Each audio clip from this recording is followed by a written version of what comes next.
नमस्कार। मजा नहीं है, नमस्कार। Thank you. I think firstly, welcome to IIT Delhi. And IIT Delhi also engages with बहुत सारे स्कूल स्टूडेंट्स के साथ एंड हम भी तरह तरह के इनोवेशन प्रोग्राम स्कूल स्टूडेंट्स के साथ भी करते रहते हैं।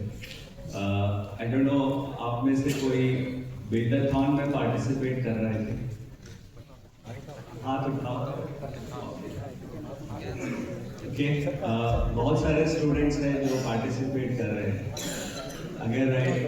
अगर आप लोगों ने 10 अक्टूबर को जो प्रोग्राम था, आई डोंट नो उसमें आपने सुना या नहीं, उसमें 3 लाख स्कूल्स जुड़े थे मिनिस्ट्री ऑफ एजुकेशन। बीच में रुकता रहूँगा, अगर किसी को कुछ पूछना है तो आप लोग पूछ सकते हैं।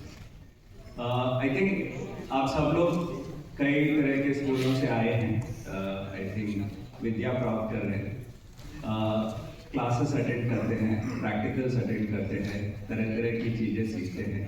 बट इनोवेशन जो है थोड़ा उससे अलग है, हट के।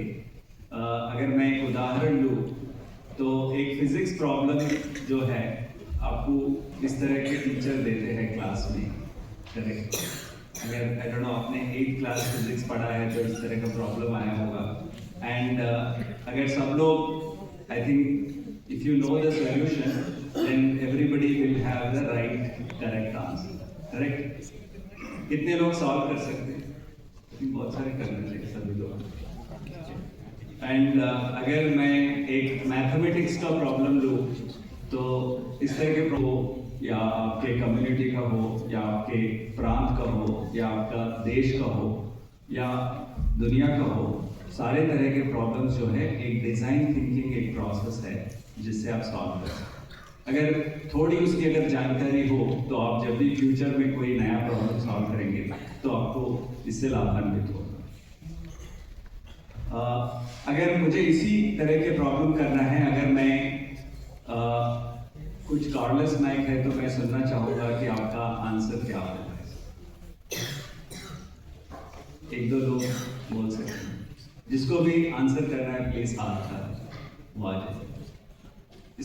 में कार्ड दिए जाते हैं एज अ विजिटर का, या हमें भी कार्ड्स मिलते हैं, तो उसकी जगह एक नया कॉन्सेप्ट आया स्मार्ट एयर प्यूरिफायर। छोटा सा होता है वो, पोर्टेबल। उसको अगर उसके संग वो दिया जाए, वो चीप भी होता है, अगर वो दिया जाए तो हम अपना ही अगर सराउंडिंग क्लीन करेंगे तो हल्के हल्के बाहर का सराउंडिंग में क्लीन होगा। ये तो हो गया हमारा छोटा सा कॉन्सेप्ट। उसके बाद हमने एक उत्तर दीजिए, बहुत सारे नहीं, क्योंकि दूसरों को भी हम होता है। Okay sir, thank you. थोड़ा साउंड सर, मैंने इसके ऊपर पहले मॉडल बना चुके हैं तो मैं उसी के बारे में एक्सप्लेन करता हूँ।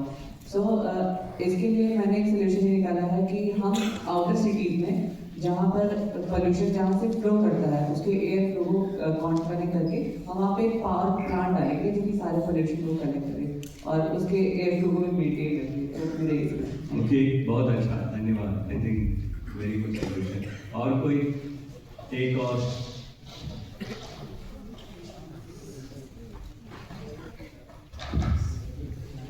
जैसे कि हम इसमें ये यूज़ कर सकते हैं, जैसे हम आजकल इलेक्ट्रिक व्हीकल्स आ रहे हैं, हम वो यूज़ कर सकते हैं और हम लेस कार्बन जलाएंगे जिससे पॉल्यूशन कम होगा। और हम अपने घर में एयर प्यूरिफायर्स भी लगा सकते हैं, जैसे भैया ने बताया, छोटे छोटे एयर प्यूरिफायर्स जो बहुत छोटे होते हैं और पोर्टेबल होते हैं। Thank you so much. Thank you. तो अगर मैं हर एक से पूछूंगा तो सबके पास कुछ ना कुछ इस तरह के सोल्यूशंस होंगे, जरूर होंगे। कुछ लोग बोल रहे हैं, कुछ लोग चुप है। बट अगर हमें इस तरह के प्रॉब्लम अगर डिज़ाइन थिंकिंग से सॉल्व करना है तो एक उदाहरण लेके हम चलते हैं कि कैसे इसको सॉल्व करें।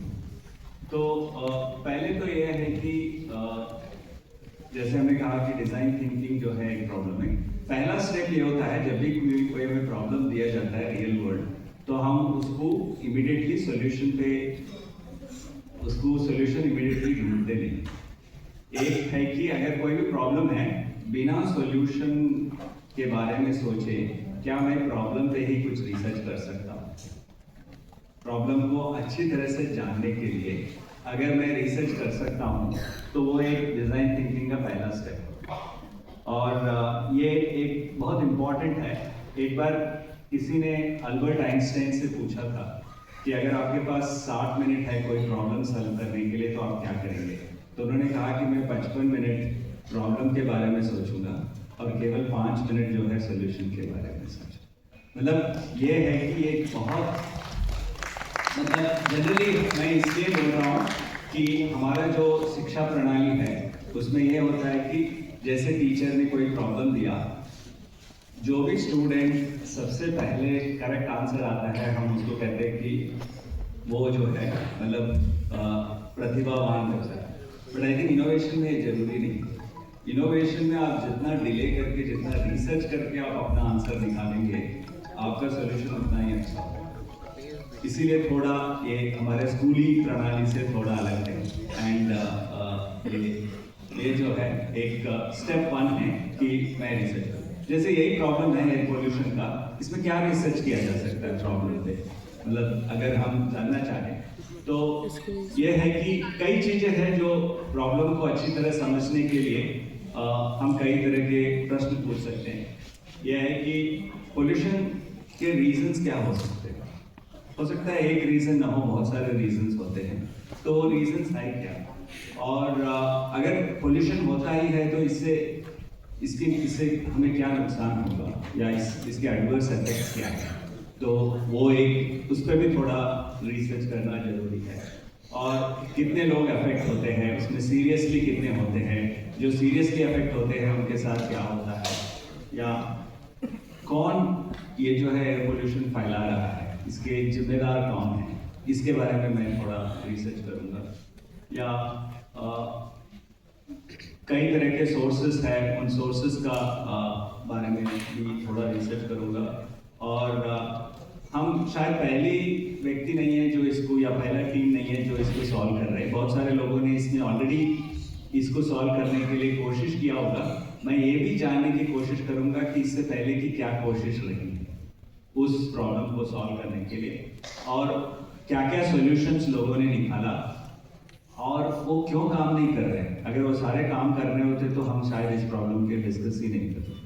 कहीं ना कहीं एग्जिस्टिंग सॉल्यूशंस में कहीं ना कहीं कुछ कमी है जिसको हमें पूरा करना है, इसीलिए ये प्रॉब्लम है, तो उसके बारे में मैं सोचूंगा। इस तरह के आप 10, 50, 100 प्रश्न पूछ सकते हैं जस्ट प्रॉब्लम के बारे में। अभी तक हमने किसी सॉल्यूशन के बारे में डिस्कस नहीं किया, केवल प्रॉब्लम के बारे में ही जाने। जितना डेप्थ आप प्रॉब्लम के बारे में रिसर्च करेंगे उतना ही आपका सॉल्यूशन उतना ही इफेक्टिव होगा। जनरली हम क्या करते हैं कि सॉल्यूशन पे टूट जाते हैं, फिर बाद में देखते हैं कि वो कहीं ना कहीं फंस जाता है। कुछ दूर तक तो अच्छा लगता है, फिर बाद में लगता है कि ये काम नहीं कर रहा है, फिर आपको लगता है कि ये मेरा इनोवेशन काम नहीं किया। अगर आप जितना रिसर्च करेंगे, कुछ ऐसे भी है आईआईटी में कुछ प्रॉब्लम्स में हम 6 महीने रिसर्च करते हैं प्रॉब्लम्स, और 3 महीने करते हैं, 1 हफ्ता करते हैं। अगर मुझे 3 घंटे का क्लास है तो 1 घंटा रिसर्च करते हैं। तो इस तरह से पहला जो स्टेप है आप रिसर्च करिए। एक जस्ट उदाहरण भी दूंगा कितना डेप्थ में, जैसे कई सारे प्रश्न इधर है, अगर 1-2 प्रश्न लेके किस तरह के रिसर्च किया जा सकता है मैं थोड़ा उसके बारे में बताऊंगा, फिर स्टेप 2 में जाएंगे। लाइक अगर यह है कि व्हाट आर द रीजंस पर किस वजह से पोल्यूशन एक्चुअली एयर पोल्यूशन हो रहा है, तो बहुत सारे रीजंस हो सकते हैं। रिसर्च से पता चलेगा कि एक नहीं कई है, वो है व्हीकल से हो सकता है, या इंडस्ट्रियल सोर्सेज से हो सकते हैं, या डोमेस्टिक इसमें भी हो सकता है। पर्टिकुलरली जब हम छोटे गांव एक्सेट्रा जाते हैं तो बहुत सारे चूल्हा है, चूल्हा भी एक सोर्स ऑफ पोल्यूशन हो सकता है, पर्टिकुलरली अगर चूल्हा ठीक से डिज़ाइन नहीं किया गया हो। और कंस्ट्रक्शन डस्ट से एयर पोल्यूशन होता है। तो ये भी एक पूरा नहीं है, हो सकता है और भी हो, बट एक उदाहरण है कि हमें इन सब के बारे में एक पता चलेगा। कई बार जब हम सोल्यूशन पे पूछ जाते हैं तो हम ये रिसर्च भूल जाते हैं और हमारा सोल्यूशन शायद एक पर्टिकुलर चीज के लिए काम करेगा या कुछ इसके लिए, बट हो सकता है कि हम कुछ और करना चाहें। इसी तरह अगर जो है सोल्यूशन पे वो है, अगर हमें जानना चाहे कि क्या इस पे इफेक्ट होता है, तो ह्यूमन हेल्थ पे क्या होता है, एनवायरमेंटल पे क्या होता है, इसके बारे में थोड़ा रिसर्च करें। तो एक तो यह है कि प्रश्न जितने हो सकते हैं प्रॉब्लम के बारे में हम पहले मैं वो एक लिस्ट बनाऊंगा, फिर एक एक प्रश्न के लिए थोड़ा रिसर्च करके एक बार रिसर्च हो गया तो क्या होता है कि आपको इतना नॉलेज मिलता है, इतना ज्ञान मिलता है उस प्रॉब्लम के बारे में कि उस प्रॉब्लम को आप सही तरीके से डिफाइन कर सकते। प्रॉब्लम को डिफाइन करना जो है ऑलमोस्ट सक्सेस के लिए 90% जरूरी है।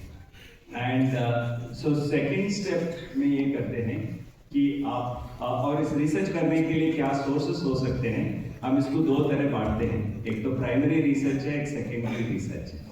प्राइमरी रिसर्च वो है मैं खुद जाके पता करूंगा, मैं खुद जाके एयर पोल्यूशन मेजर करूंगा या मैं खुद जाके लोगों से बात करूंगा, वो प्राइमरी रिसर्च होता है। सेकेंडरी रिसर्च में जो ऑलरेडी रिसर्च हुआ है, जो ऑलरेडी इंटरनेट में है, लिटरेचर में है, बुक्स में है, मैं उसके बारे में पढ़ूँ। तो दोनों जरूरी है।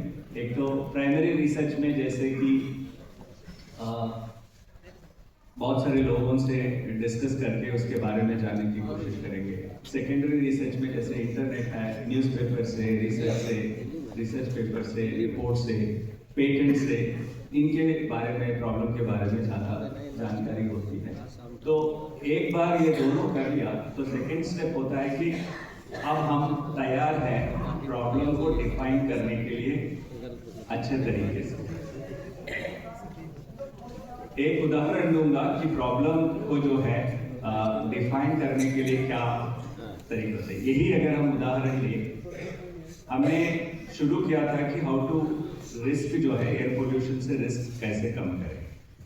इस प्रॉब्लम को बहुत छोटे छोटे 10-15 प्रॉब्लम्स में आप या 50 प्रॉब्लम्स में आप डिवाइड कर सकते हैं और उसमें आप शायद एक चुनेंगे जिसके बारे में आप काम करना चाहें।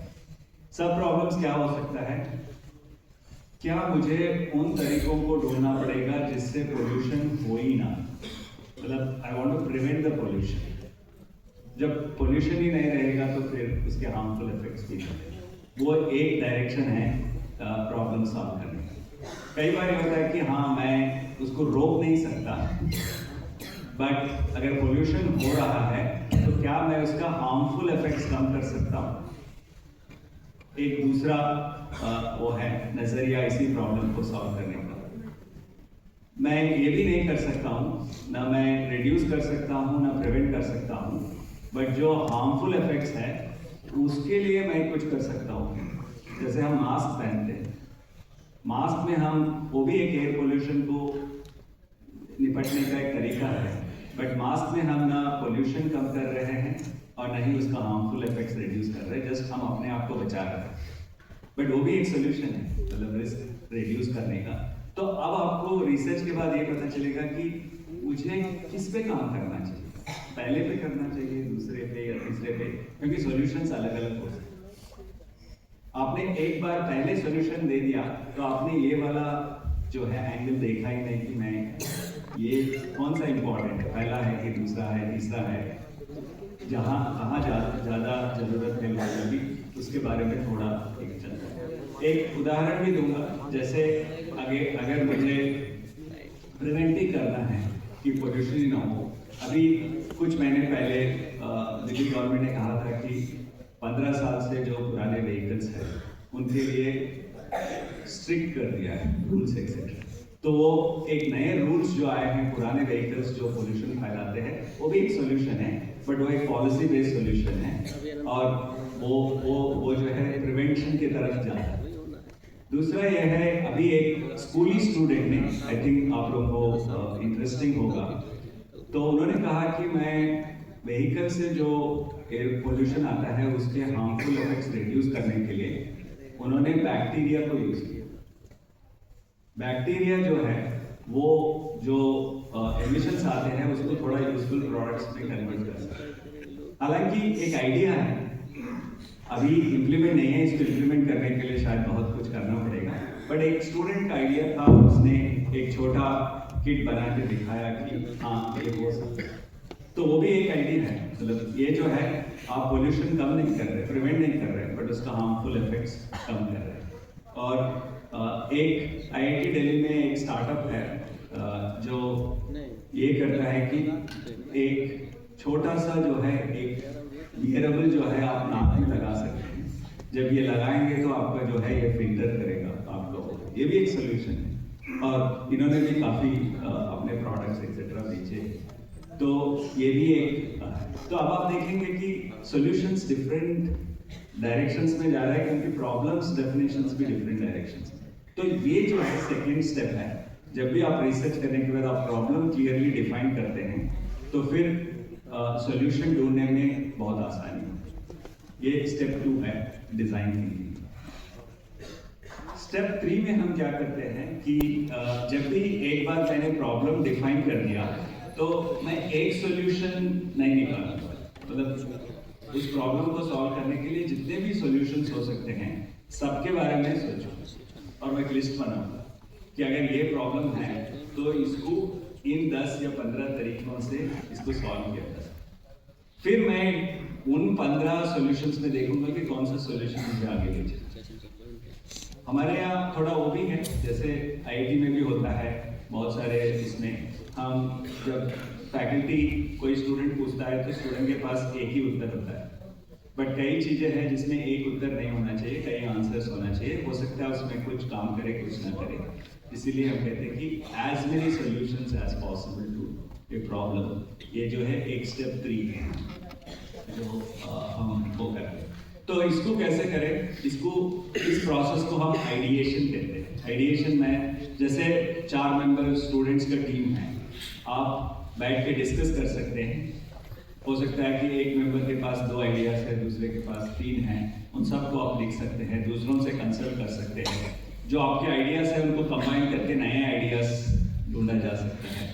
ये सारा प्रोसेस जो है एक आइडिएशन के तौर पे किया जाता है एंड वो बहुत जरूरी है। ये इसको जितने भी, फॉर एग्जांपल अगर मैं एक प्रॉब्लम लूँ, जैसे हमने कहा कि मुझे केवल एयर पोल्यूशन जो व्हीकल से आ रहा है उसको मुझे कम करना है। मैंने प्रॉब्लम डिफाइन कर दिया कि केवल व्हीकल से जो सोर्सेस आते हैं उसको कैसे उसका रिस्क रिड्यूस करने के लिए, तो मेरा प्रॉब्लम छोटा हो गया। अगर मैं सॉल्यूशन ढूंढूं तो कई तरह के सॉल्यूशंस इसमें हो सकते हैं। कंप्यूटर तो जैसे ये है कि प्रॉब्लम जो है सेंट्रल में दिया हुआ है, ये है कि reducing harmful effects of vehicle pollution. अगर मुझे वो करना है तो डिफरेंट डायरेक्शन सॉल्यूशन होते हैं। एक सॉल्यूशन जो आप देख रहे हैं कि new personal products and services, मतलब जैसे हमने कहा मास्क एक्सेट्रा, वो एक हो सकता है। और व्हीकल में मॉडिफिकेशंस किया जा सकता है ताकि व्हीकल ना हो, जीरो एमिशन व्हीकल्स हो, या न्यू लॉस एंड रेगुलेशंस बनाया जा सकता है। लोगों को एजुकेट किया जा सकता है एयर पोल्यूशन के बारे में, वो भी एक सोल्यूशन है।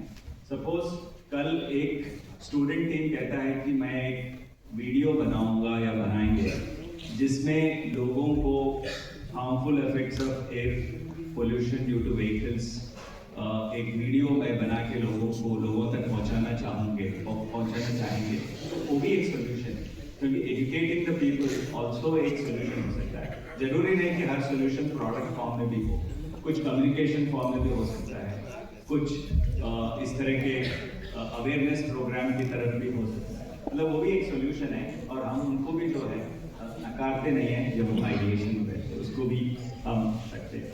फिर इसके बाद अगर मुझे न्यू सर्विसेज करना है, जैसे जो व्हीकल्स फॉर एग्जांपल बस और टैक्सी से ज़्यादा पहुंचाते हैं, तो क्या हमें पब्लिक ट्रांसपोर्ट ज़्यादा होना चाहिए। आप लोगों ने देखा होगा कुछ यूरोपियन सिटीज़ में साइकिल में चलना मैंडेटरी है सब। अगर आपको साइकिल नहीं आता है तो आप उस शहर में रह ही नहीं सकते, क्योंकि वो पोल्यूशन सबसे ज़्यादा पोल्यूशन फ्री सिटीज़ है या प्लेसेस है। वो भी एक हो सकता है, मतलब इस तरह के सॉल्यूशंस निकाले जा सकते हैं। तो आप देखेंगे कि केवल एक छोटा प्रॉब्लम है वेहिकुलर पोल्यूशन का, बट सॉल्यूशंस जो है बहुत सारे हैं और भी हो सकते हैं। ये जस्ट कुछ सॉल्यूशंस दिया है। अब मैं देखूंगा कि अगर इस प्रॉब्लम के लिए इतने सारे सॉल्यूशंस हैं, कौन सा सॉल्यूशन मुझे अटेंड करना चाहिए। तो एक प्रोसेस हुआ ना कि मतलब हमने एक आंसर पे, एक आइडिया पे कूदने की बजाय जस्ट मैं थोड़ा एक सिस्टमेटिक वे में चल रहा हूँ या चल रहे हैं। स्टेप 4 होता है कि एक बार हमारे पास बहुत सारे सॉल्यूशंस आ गए, तो अब हम ये करेंगे कि कैसे उनमें से एक को ढूंढें जो मुझे इम्प्लीमेंट करना है। आप सब तो नहीं कर सकते किसी कॉन्टेस्ट में, या अगर आपको कुछ अपने आप से कुछ स्टार्टअप करना है तो आप किसी एक या दो पे करेंगे। तो उसके बाद तो फिर हम क्या करते हैं कि एक छोटा रिसर्च आंसर्स पे करते हैं, जैसे हमने प्रॉब्लम पे किया था उसी तरह हम सॉल्यूशंस पे भी थोड़ा रिसर्च करते हैं। फिर क्वेश्चंस पूछते हैं कि कौन सा है जो लोग एक्सेप्ट करेंगे। हो सकता है कि मेरा आइडिया है बट लोग एक्सेप्ट नहीं करेंगे, विच इज इट। अगर मेरा आइडिया है, मुझे बहुत अच्छा लगता है, हमारी टीम को अच्छा लगता है, बट लोग एक्सेप्ट नहीं करेंगे तो फिर वो नहीं हुआ, फिर उसका वही अंत हो जाता है। तो उसके बारे में थोड़ा वो कर सकते हैं। अल्टीमेटली इस प्रोडक्ट को लेना है तो किसी को बेचना पड़ेगा। अगर आप उसको कमर्शियल एंगल में ले जाते हैं, कितना आसान है इसको इम्प्लीमेंट करना। अगर लोगों को कहेंगे कि आपके बहुत सारे आदतें बदलनी पड़ेगी इस सॉल्यूशंस को यूज करने के लिए, तो बहुत सारे लोग नहीं करते। तो वो भी एक है, वो उसके बारे में भी सोचते हैं क्या लोग अपनी आदतें बदलेंगे मेरे सॉल्यूशंस के लिए, उसके बारे में भी थोड़ा सोचते हैं इस तरह। और क्या ये वायबल है क्या फाइनेंशियली, मतलब कम पैसे में बहुत लाभ मिल सकता है क्या, इस तरह के बहुत सारे आंसर्स। जब आप ये भी जो है छोटा लिस्ट है, आप एक बड़ा लिस्ट बना सकते हैं। जब एक बार आपने इनको उन सॉल्यूशंस पे लगाया तो आपको क्लियरली लगेगा कि हाँ 1 2 3 या 4 सॉल्यूशंस जो है बहुत सारे सेटिस्फाई कर रहे हैं, मैं उनको लेके चलूँ। तो एक तरह से आपने सिस्टमैटिकली एक आंसर पे पहुंचे। एंड फिर स्टेप 5 होता है, सपोज मुझे एक सॉल्यूशन मिला या 2 मिला, तो उसको जो है मैं एक्चुअली बनाऊंगा। जैसे हमने कहा कि एक स्टूडेंट ने बैक्टीरिया से वेहिकुलर पोल्यूशन कम करने के लिए किट बनाया है, तो मैं उस किट बना के उसको टेस्ट करके दिखाऊंगा कि हाँ काम कर रहा है। तो उसको हम प्रोटोटाइपिंग करते हैं। प्रोटोटाइपिंग जो फर्स्ट प्रोटोटाइप करते हैं वो इसलिए करते हैं कि जस्ट बताने के लिए कि मेरा आइडिया काम कर रहा है। जरूरी नहीं कि वो आइडिया जो है लोगों तक पहुंचेगा, बट एक फर्स्ट एक कॉन्फिडेंस मिल जाता है कि हाँ ये फीजिबल है, ये जो है एक आइडिया आगे ले जाएगा। तो एक बार आपने कर दिया तो जो फर्स्ट प्रोटोटाइप बनाते हैं ना, वो लोग और मार्केट या सोसाइटी तक नहीं पहुंचता है। उस प्रॉब्लम को आपको, उस सॉल्यूशन को आपको कई बार रिफाइन करना। रिफाइन मतलब पहले हमने उसको बनाया, फिर लोगों तक ले गए, लोगों ने कहा कि इसमें ये सारे प्रॉब्लम्स हैं, मैं फिर आया, फिर उसको रिफाइन किया, फिर दूसरा वर्जन ले गया, फिर एक बार रिफाइन किया। उस तरह के जो है, अगर आपको अपने आइडिया को थोड़ा और ये जो हैकाथॉन या बिल्डाथॉन से आगे बढ़ाना है, कुछ लोग मुझे लगता है कि आप में से करेंगे, उनके लिए ये है कि आप उस सॉल्यूशंस को कंटेस्ट तक न छोड़े, कुछ लोग उसको जो है रिफाइन करके एंड उसको और आगे बढ़ाएं। अच्छी बात यह है कि ऐसी चीज के लिए स्कूल इनोवेशन काउंसिल जो है बजट देता है स्कूल्स के लिए और स्टूडेंट्स के लिए, जिसमें खर्च आता है, जिसमें कई प्रोटोटाइप बनाने होते हैं। तो इसमें है कि आपको अपने जेब से पैसे लगाने की जरूरत नहीं है, स्कूल इनोवेशन काउंसिल में लिख सकते हैं एंड उनके पास काफ़ी बजट है स्कूली और यूनिवर्सिटी के स्टूडेंट्स को इस तरह रिफाइन करने के लिए। वो जरूर करना चाहिए। इसीलिए ऐसा लगता है कि प्रॉब्लम से सॉल्यूशन एक लीनियर प्रॉब्लम है, लीनियर नहीं है। आप थोड़ी दूर जाते हैं, फिर वापस आते हैं, फिर थोड़ा जाते हैं, बट फाइनली वहाँ पहुँचेंगे। आपने देखा होगा कि जब आप आई डोंट नो कुछ में से गेम्स खेलते होंगे, गेम्स में होता है कि लेवल 1 होता है, लेवल 2 होता है, लेवल 10 होता है। कोई भी फर्स्ट टाइम जब गेम खेल रहा है तो 10 पे नहीं पहुँचता है। एक लेवल पे जाते हैं, फिर वहाँ फेल हो जाते हैं, फिर जाते हैं। जब कई बार खेलते हैं तो लगता है कि जब थोड़ा एक्सपीरियंस होता है तो आप 10 पे जाते हैं। तो ये भी एक इसी तरह का है इनोवेशन, मतलब कि आप पहले अटेम्प्ट में जो है, एंड कोई भी प्रोडक्ट जो मार्केट में है, जो हम और आप यूज कर रहे हैं, कोई भी ऐसा प्रोडक्ट नहीं होगा जो पहली बार में किसी ने बनाया और वो मार्केट में पहुंचा। ऐसा कोई सोल्यूशन होता है। जब हम कोई बहुत अच्छा मोबाइल या कोई प्रोडक्ट यूज करते हैं तो उन्होंने कई बार फेल करके एक रिफाइन करके जो रिफाइंड प्रोडक्ट है वो आप तक पहुंचाते हैं। कितने बार फेल हुए वो हमें पता नहीं चलता, वो तो कंपनी ने कई बार ट्राई किया होगा, या इसी तरह इनोवेशन का भी एक प्रोसेस। हम इसलिए कह रहे हैं कि इनोवेशन जो है एक वर्ड इंपॉर्टेंट ये है कि इनोवेशन तब तक कंप्लीट नहीं होता जब तक उसका लाभ जो है लोगों तक पहुंचे नहीं। ठीक है, आई थिंक अदरवाइज आपका इनोवेशन कहीं इनकम्प्लीट है, आपको वो करना पड़ेगा। इनोवेशन के कुछ स्टेप्स कर लेते हैं, क्योंकि एंड ये जरूरी भी है, स्कूल में ये बहुत सिखाना बहुत जरूरी है, क्योंकि अभी अगर नहीं सीखेंगे तो बाद में शायद आपको डर रहेगा इसको ट्राई करने के लिए। अगर आपने इसी तरह की चीज़ें बनाई हैं तो आगे या तो उसी प्रोडक्ट उसी सॉल्यूशंस को या दूसरे सॉल्यूशंस को आगे ले जा पाएंगे। एंड एक बहुत इम्पॉर्टेंट चीज़ ये भी है कि इस पूरे प्रोसेस में थोड़ा डिसिप्लिन का होना बहुत जरूरी है। बहुत सारे लोग क्या करते हैं कि इसको एज ए हॉबी या इसको ठीक है हॉबी से शुरू कर सकते हैं, बट अगर आपको रियली कुछ करके दिखाना है तो इसमें बहुत सारा संयम की जरूरत होती है, एक डिसिप्लिन होता है। आप आलसी नहीं हो सकते। आज सुबह जब हमने प्रार्थना की तो हमने ये भी कहा कि आकुन देंदु पढ़ा, उसमें ये भी था सरस्वती भगवती निस्सेष जाड्यापहा। निस्सेष जाड्यापहा मतलब बिना कुछ बिना कुछ शेष जो है मेरे आलस कम करो और दूर करो, वही हम सरस्वती से करते हैं। वो इम्प्लीमेंट करना बहुत ज़रूरी है एंड हम रोज वो प्रार्थना करते हैं सुबह, तो आई थिंक वो एक इम्पॉर्टेंट है। तो मैं यही कुछ चीज़ें बताना चाहता था। अब थोड़ा जो है हम क्वेश्चन आंसर्स की तरफ जा सकते हैं। अगर किसी को कुछ डाउट्स है या किसी को कुछ पूछना है